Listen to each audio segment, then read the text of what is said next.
मेरा आज का सबसे बड़ा सवाल तो यही होगा कि हम इसे घंटे में नापें या अच्छी नींद के हिसाब से नापें, और आपसे ये गुरु मंत्र लेंगे हम आखिरी में कि कैसे आप कम सो के भी बेहतर, क्योंकि जो सोने से मिलता है अगर आपको प्राप्त करना है वो घंटों में ना मिलके अगर आप किसी और तरीके से प्राप्त कर लें तो कितना बढ़िया होगा। लेकिन वो थोड़ा बचा के रखते हैं ताकि दर्शक के कार्यक्रम हमारे देखे, हमारे साथ रहे। डॉक्टर पूरन, मुझे बताइए, अब जैसे मिकी साहब कह रहे हैं कि हम ये योग करें, प्राणायाम करें, ध्यान करें, अब ये ठीक है हम करेंगे और इससे हमें इंप्रूवमेंट मिलेगी, लेकिन अगेन वही सवाल मैं पूछना चाहूंगा कि पहले तो ये सब लोग नहीं करते थे, लेकिन तब तो किसी की स्लीपिंग डिसऑर्डर की हम बातें नहीं सुना करते थे। हाल फिलहाल में क्या सिर्फ लाइफस्टाइल ही है जो इसका रीजन है, या फिर आप कह लीजिए कि जो थोड़ा एनवायरमेंटल चेंज है, पॉल्यूशन है और दूसरी तमाम चीजें जो आपके मेरे हाथ में नहीं है उन्हें चेंज करना। मैं अपना लाइफस्टाइल तो चेंज कर सकता हूं लेकिन एनवायरमेंट रातों रात नहीं बदल पाऊंगा, वो भी इस पर इंपैक्ट डाल रहा है। तो पहले इम्पोर्टेंट चीज ये है कि ये स्लीप मेडिसिन वो काफी एडवांस ब्रांच ऑफ मेडिसिन है। पहले के टाइम में समझो सबसे बड़ा मिथ इंडिया में ये है कि स्नोरिंग करना, खराटे लेना मतलब कोई अच्छा सो रहा है। कोई अगर आपको बता दे कि मैं कोई भी टाइम पे दिन में कभी भी कितना भी घंटा सो सकता हूँ तो वो अच्छा है। तो ये बेसिकली मिथ है। तो पहले के टाइम में ये सब चीजें पता नहीं थी। काफी पहली चीज स्लीप मेडिसिन करके एक स्पेशलिटी जो डेवलप हुई है वो रिसेंटली लास्ट के 10 साल में काफी एडवांस हुई है। इसकी वजह से भी हमें काफी स्लीप डिसऑर्डर्स का पता चला है। तो आप ये कह रहे हैं डॉक्टर साहब कि पहले भी स्लीपिंग डिसऑर्डर्स होते थे लेकिन हमें उनके बारे में जानकारी नहीं होती थी। नहीं होती थी, सही। क्योंकि काफी रिसेंट स्टडीज भी आई है। समझो ग्रोथ हार्मोन सिक्रीशन है तो वो जब हमारी सबसे डीप स्लीप मतलब स्टेज 3 स्लीप रहती है वहां पे सिक्रीशन होता है। तो वही ग्रोथ हार्मोन सिक्रीशन से वेट लॉस होता है और मसल बिल्डअप होते हैं। वो anti ageing sort of growth hormone काम करता है। जिसको आंख के नीचे डार्क सर्कल्स आते हैं, जिसको जल्दी व्रिंकल्स होते हैं, वो भी एक ग्रोथ हार्मोन डेफिशिएंसी की वजह से होता है। तो ये मल्टीपल चीज है। समझो हाइपरटेंशन है तो पहले hypertension, sleep, diabetes, sleep, stroke, heart attack और स्लीप, ये सब का किसी को रिलेशन भी मेडिकली भी इतना अवेयरनेस नहीं था। अभी रिसेंटली जो 10 साल में काफी एडवांस होने की वजह से हमें पता चला है। जो काफी बार बोलते हैं कि नींद में किसी को हार्ट अटैक आ गया और डेथ हो गई तो हम ऐसा लेबल करते हैं कि it is a peaceful death, but उसका मोस्ट कॉमन कारण रहता है ऑब्स्ट्रक्टिव स्लीप एपनिया, जिसका कारण पेशेंट को पता नहीं रहता है, घर में किसी को पता नहीं रहता, और पेशेंट एक्सपायर भी होने के बावजूद वो फाइनली ऐसे ही लेबल हो जाते हैं कि हार्ट अटैक रात को आया और पेशेंट एक्सपायर हो गए। तो ये अवेयरनेस की एक जरूरत है जिससे पहले भी ये प्रॉब्लम तो होते ही थी पर अभी उस प्रोसेस भी हो रही है। तो डॉक्टर पांडे, जैसे डॉक्टर साहब ने तो काफ़ी डिटेल में बताया कि एग्जैक्टली अभी हम कितना आगे बढ़ गए स्लीपिंग साइंस के अंदर और सारी चीज़ें, लेकिन दूसरी तरफ आई थिंक पिछले 10-20 साल या 25 सालों में ये फैक्टर जिसे हम लाइफस्टाइल फैक्टर कह रहे हैं, जिसे हम एनवायरमेंटल फैक्टर कह रहे हैं, चाहे वो आपकी हवा है जिसमें आप सांस ले रहे हैं, चाहे आप जो पानी पी रहे हैं या जो खाना खा रहे हैं, उसमें जो शुद्धता के लेवल है वो घट गए हैं, और प्लस आपकी अपनी लाइफ भी अब बहुत हैक्टिक हो चली है। क्या इसने भी इस समस्या को और बढ़ाया? और ऊपर से आजकल हम सारे लोग ट्रैकिंग डिवाइस पहनते हैं तो नींद का शायद डेटा ज़्यादा इकट्ठा हो रहा है। जी जी जी, डॉक्टर पूरन ने बहुत अच्छे से ये चीज़ बताई।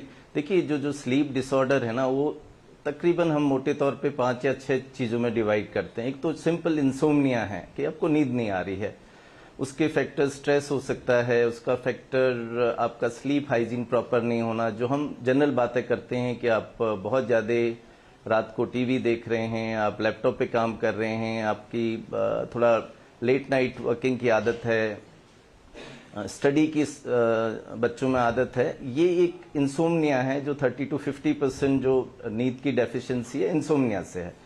दूसरी डिजीज हम कहते हैं स्लीप डिसऑर्डर ब्रीदिंग। रात को खराटे लेने की, जैसे डॉक्टर साहब ने बताया, उसमें obstructive sleep apnoea, central sleep apnoea, जिसमें जब आप सो रहे हैं इसके पीछे डेफिनेटली खान पान, ओबेसिटी का बहुत बड़ा रोल है। यदि आप ओबीज हैं और आप रात को स्नोर कर रहे हैं, रात को आपकी नींद खुल जाती है, वो भले यूरिन के लिए जाना पड़ता है, प्यास की वजह से जाना पड़ता है, आप डायबिटिक, हाइपरटेंसिव हैं और डे टाइम में आपको स्लीपीनेस रहती है, तो वो एक कैटेगरी है जिसको हम स्लीप डिसऑर्डर ब्रीदिंग करते हैं। तीसरी एक जेनेटिक डिजीज होती है जिसको नार्कोलेप्सी कहते हैं। ये जेनेटिक डिसऑर्डर है, इसमें आदमी दिन भर सोता रहेगा और बहुत रेयर है। नॉर्मली जनरल पब्लिक में बहुत कम देखा जाता है। चौथी जो टाइप है वो एक रेस्टलेस लेग सिंड्रोम कहते हैं। ये भी डिजीज है जिसमें आदमी अनइंटेंशनली पैर हिलाता रहता है, रात को सोते समय भी, जगह में भी, उससे उसकी नींद डिस्टर्बेंस होती है। और जो लेटेस्ट आजकल डिजीज आ रही हैं वो सर्कैडियन रिदम डिसऑर्डर कहते हैं, जो हम अभी बात कर रहे हैं कि जिस तरह का वर्क एनवायरनमेंट है, शिफ्ट ड्यूटीज हैं लोगों की, आप रात को काम कर रहे हैं और डे टाइम में आप सो रहे हैं, तो इससे आपका सर्कैडियन रिदम खराब हो जाता है। क्योंकि जो बायोलॉजिकल क्लॉक है वो कहती है कि उजाला होने पे आप जगिए और अंधेरे होने पे आप सोइए, वो आपका कॉन्ट्रास्ट हो जाता है।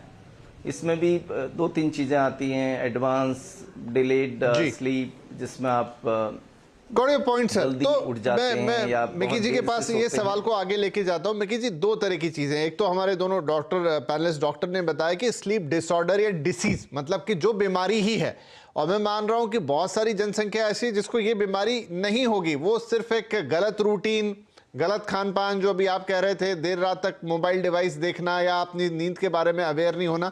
क्या दोनों कैटेगरीज के लोग, मतलब एक को तो हम कह देंगे कि भाई आप टाइम पे सोएं, मोबाइल रख दें, लेकिन जिन्हें बीमारियां भी हैं इस तरीके की जो डॉक्टर साहब ने अभी गिनाई, उन लोगों को भी आप जो अभी तरीके बता रहे थे उनसे फायदा हो सकता है?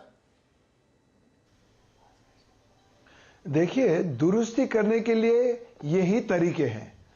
ध्यान और प्राणायाम से हमारे जो सर्केडियन रिदम्स है, बॉडी क्लॉक्स है, वो दुरुस्त हो जाते हैं।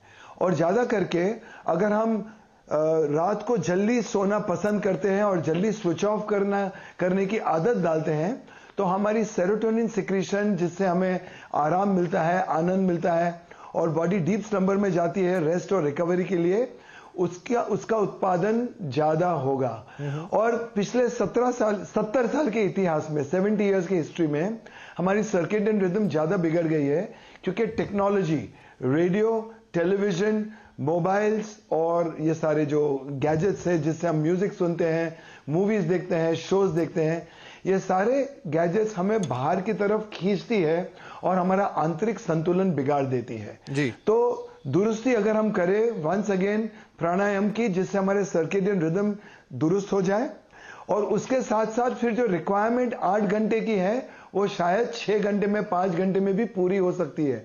अगर आप शवासन, ध्यान, चांटिंग और प्राणायाम और व्यायाम अच्छी तरह से करें तो 6 घंटे में रिक्वायरमेंट पूरी हो सकती है। मॉडर्न जमाने में हम डिनर लेट खाते हैं। जितना डिनर लेट खाते हैं उसकी वजह से हमारा जो पाचन तंत्र है वो बिगड़ा हुआ है। बिगड़े हुए पाचन तंत्र के साथ हमारी नींद भी बिल्कुल बिगड़ जाती है। अगर हम सूर्यास्त के साथ खाना खा लेते हैं या बिफोर सनसेट खा लेते हैं तो हमको 4 से 5 घंटे मिलते हैं जब तक हम सो जाएं। उसके साथ हमारी पाचन शक्ति और पाचन क्रिया पूरी होती है। जब पाचन क्रिया पूरी हो जाती है और उसमें भी अगर हम सात्विक भोजन रात को खाएं तो दिमागी तनाव, भावक तनाव और अंदर रसायन के तनाव कम हो जाते हैं और हमें शांति की नींद की उपलब्धि हो सकती तो है। भोजन भी तो ये मतलब सारी चीजें बहुत इंपॉर्टेंट है। ठीक है सर, मुझे एक छोटा सा ब्रेक लेना है। ब्रेक के बाद अब हम आपसे, क्योंकि आपने एक मोटे तौर पे तो बता दिया कि आप ध्यान कर लीजिए, प्राणायाम कर लीजिए, भोजन आपने डिटेल में समझा दिया, लेकिन वो ध्यान प्राणायाम कितना हो, क्या विधि हो, वो थोड़ा हम आपसे पिन पॉइंटेडली जानेंगे। और ब्रेक के बाद हम डॉक्टर साहब से भी पूछेंगे कि आप कैसे पहचानें कि एग्जैक्टली आपकी नींद की जो डिफिशियंसी है वो कोई एक डिजीज है या आपका जनरल सिर्फ रूटीन बिगड़ा हुआ, और कब आपको उनसे जाके मिलना है ना, डॉक्टर से मिलना है, क्योंकि नींद बड़ी इंपॉर्टेंट है। आप समझ चुके हैं कि वो खराब होने से क्या क्या तकलीफें हो सकती हैं। एक छोटा ब्रेक के बाद ये दोनों महत्वपूर्ण पहलू।